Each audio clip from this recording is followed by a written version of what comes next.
Hello students, welcome back to my YouTube channel P Khatri Mathematics classes. Today topic is class 9th maths NCERT chapter 7 triangles exercise 7.2 solution. Question number 6 देखते हैं बेटा क्या है। Triangle ABC is an isosceles triangle. जो हमें triangle दे रखा कौन सा ABC, ये एक आइसोसेल्स ट्रायंगल है। In which AB equal to AC means ये AB जो है वो इक्वल है किसके AC के equal. That's clear. Isosceles triangle अगर ABC तो ऑब्वियसली दो साइड्स क्या होंगी इक्वल होंगी। साइड BA मीन्स इस साइड BA की बात कर रहा है। Is produce to D means ये साइड BA हमें आगे प्रोड्यूस करनी है कहां तक है D पॉइंट तक। Such that AD equal to AB means ये जो AD है ना ये AD इस AB के इक्वल है। तो एक बात बताओ मुझे, अगर AB AC के इक्वल है और AB AD के इक्वल भी है तो ऑब्वियसली AC भी किसके इक्वल हो जाएगी AD के equal. It means AB equal to AC equal to AD means ये तीनों साइड क्या एक दूसरे के इक्वल है। दैट्स क्लियर इतना। उसके बाद सी इन फिगर 7.34 मीन्स इस फिगर की बात हो रही है। So that angle BCD means ये वाला एंगल, ये complete angle is a right angle means ये कंप्लीट एंगल, ये वाला ये कंप्लीट एंगल हमें प्रूव करना है क्या 90 डिग्री का। दैट्स क्लियर बेटा। स्टेटमेंट आपको पूरी प्रॉपर वे से क्लियर होनी चाहिए। हमें क्या प्रूव करना है कि angle BCD is 90 degree means एक राइट एंगल आ जाए हमारे पास। तो सबसे पहले गिवन लिखते हैं बेटा, हमें क्या गिवन है इसके अंदर। Given triangle ABC is an isosceles triangle. ABC कैसा बेटा एक आइसोसेलेस ट्रायंगल है। अगर ABC एक आइसोसेलेस ट्रायंगल है तो AB AC के इक्वल है, AB इक्वल टू AC है। उसके बाद हमें क्या बोला गया था कि AB AD के इक्वल भी है, AB इक्वल है AD के इक्वल, AB AC के इक्वल भी, AB AD के इक्वल भी। तो इन दोनों से हम ये भी तो बोल सकते हैं कि AC भी तो इक्वल होगी किसके AD के। ये हमें क्या बेटा गिवन है इतना। That's clear. उसके बाद हमें प्रूव क्या करना है मीन्स टू प्रूव हमें क्या करना है, angle BCD is right angle लिख दो या फिर लिख दो कि angle BCD equal to 90 degree हमें प्रूव करना है। दैट्स क्लियर बेटा। 90 डिग्री हमें क्या करना है बेटा प्रूव करना है। राइट एंगल का मतलब होता है कि 90 डिग्री का एंगल है, हम उसको दिखा दें। That's clear. तो देखते हैं बेटा प्रूफ देखते हैं। सबसे पहले मैं ABC ट्रायंगल ही लेके चला। इन ट्रायंगल ABC ट्रायंगल में हमें गिवन क्या है कि AB इक्वल है AC के, ये हमें गिवन है। और चेक कर लो, हम एक थ्योरम करके आए थे बेटा, अगर किसी ट्रायंगल की दो साइड्स इक्वल हैं तो उन साइड्स के अपोजिट वाले एंगल्स भी क्या होंगे इक्वल। मीन्स अगर मैं इस AC के अपोजिट एंगल की बात करूं तो ये एंगल B है बेटा, और इस AB के अपोजिट एंगल की बात करूं तो मैं कंप्लीट एंगल C नहीं बोल सकता। कौन सा एंगल है इस AB के अपोजिट है ACB मीन्स ये वाला एंगल, ये वाला एंगल, ये दोनों एंगल भी क्या होंगे इक्वल होंगे किससे, अगर AB AC के इक्वल है। तो मैं यहाँ पे क्या लिख सकता हूं, since AB equal to AC तो एंगल ABC इक्वल होगा किसके एंगल ACB के।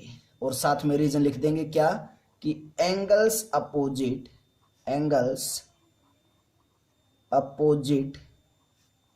To equal sides of a triangle are equal. That's clear बेटा। तो ये दोनों एंगल्स क्या हो चुके हैं इक्वल हो चुके हैं, इतना क्लियर है। उसके बाद आगे बढ़ते हैं बेटा नेक्स्ट स्टेप पे। अब हम ट्रायंगल लेके चलते हैं कौन सा ACD। That's clear. कौन सा ट्रायंगल ACD। तो इन ट्रायंगल ACD, ठीक है। ACD ट्रायंगल में अगर ध्यान से देखो बेटा AC AD के क्या है इक्वल है, AC इक्वल है AD के, या तो लिख दो since AC equal to AD। That's clear.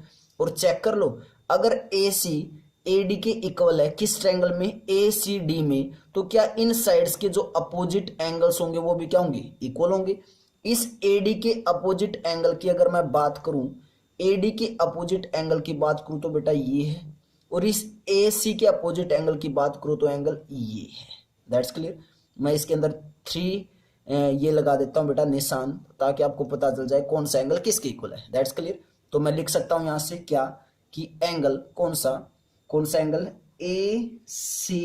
Angle ACD equal होगा किसके, एंगल ADC के, एंगल ADC के, और रीजन सेम जो ऊपर हम देख के आए थे वही रीजन आएगा। तो लिख दें वो रीजन क्या जाएगा, एंगल्स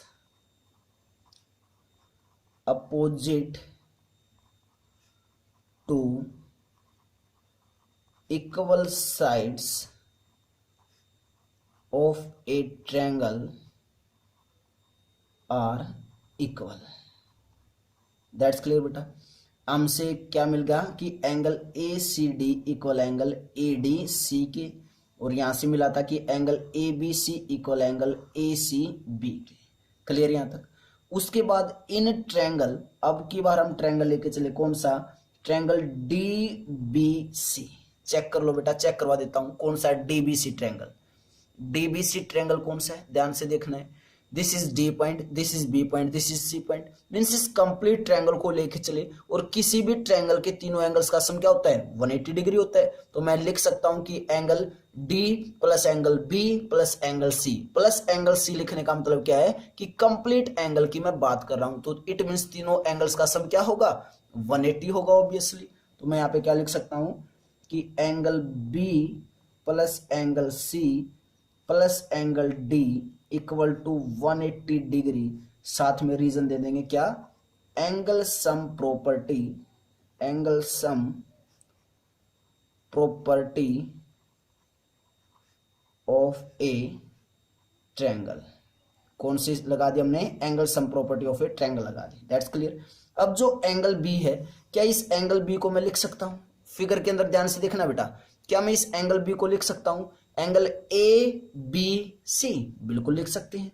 तो एंगल ABC लिखा, प्लस इस एंगल C को दो एंगल्स में डिवाइड कर रखा है, तो दोनों में लिख सकता हूं, बिल्कुल लिख सकते हैं। क्या, एंगल ACB लिख सकते हैं और एंगल ACD लिख सकते हैं। दैट्स क्लियर बेटा। तो मैं इन दोनों एंगल्स में लिख रहा हूं, एंगल ACB प्लस C को लिख रहा हूं, देन उसके बाद एंगल ACD प्लस इस D को क्या लिख सकते हैं, इस D को ADC, angle ADC equal to 180 degree. Clear बेटा यहां तक, बोलो जल्दी। उसके बाद देखो, ध्यान से देखना है, ध्यान से देखना है, इन दोनों एंगल्स का सम तो क्या है, C है। मैं लिख देता हूं यहां पे, ऐसे नोटेशन बना दी कि एंगल C का सम, ये दोनों को ऐड करने पे एंगल C बन रहा है, ठीक है। और एंगल ABC चेक कर लो, एंगल ABC क्या है, एंगल ACB है, लिख दो इसकी जगह। तो एंगल ACB, ये ABC ये रहा, इसके इक्वल था, वो वैल्यू पुट कर दी, प्लस एंगल ACB सेकंड वाला सेम रखा, प्लस एंगल ACD भी सेम रखा, प्लस एंगल ADC चेक कर लो, ADC किसके इक्वल है, ACD के, पुट कर दो, angle ACD equal to 180 degree. बस हमने क्या किया बेटा, अभी तक वैल्यूज पुट की और कुछ भी काम नहीं किया है। चेक कर लो, ये एंगल दोनों क्या है, ये और ये एंगल दोनों क्या है, सेम, और ये और ये दोनों एंगल क्या है, बिल्कुल सेम है। तो मैं लिख सकता हूं कि twice of angle ACB plus twice of angle ACD equal to 180 degree. That's clear. Left hand side check कर लो, दोनों में क्या कॉमन दिखाई दे रहा है, 2, तो 2 कॉमन निकालेंगे बेटा, क्या बचा, angle ACB plus angle ACD equal to 180 degree. 2 इस साइड मल्टीप्लाई, उस साइड जाके डिवाइड, तो क्या बनेगा, angle ACB plus angle ACD equal to 180 degree divided by 2। 2 से कैंसिल आउट करेंगे, कितना आया, 90 डिग्री आया। मीन्स हमारे पास क्या आ गया बेटा, angle ACB plus angle ACD equal to 90 degree. Check कर लो क्या आ गया, angle A C D plus angle A C B equal to 90 degree. और इन दोनों एंगल्स का चेक कर लेना फिगर के अंदर, जब आप फिगर बनाओ ना उसमें चेक कर लेना, इन दोनों एंगल्स का जो सम आएगा वो क्या आएगा, angle B C D means complete angle आ जाएगा इक्वल टू 90 डिग्री। और ये हमें क्या करना था बेटा, प्रूव करना था। तो क्या लिख देंगे लास्ट में, हेंस प्रूव्ड, यही हमें प्रूव करना था। That's clear. तो बहुत ही अच्छा और प्यारा क्वेश्चन है बेटा। अगर आपको सारे स्टेप बिल्कुल प्रॉपर वे से क्लियर हैं और आपने चैनल को अभी तक सब्सक्राइब नहीं किया है, चैनल पे न्यू हो तो बेटा प्लीज चैनल को सब्सक्राइब जरूर करें और वीडियोस को लाइक और शेयर जरूर करना मैक्सिमम। दैट्स क्लियर बेटा। तो नेक्स्ट क्वेश्चन करते हैं, question number 7। Then before pause the video note it down. Bye bye students, take care, see you.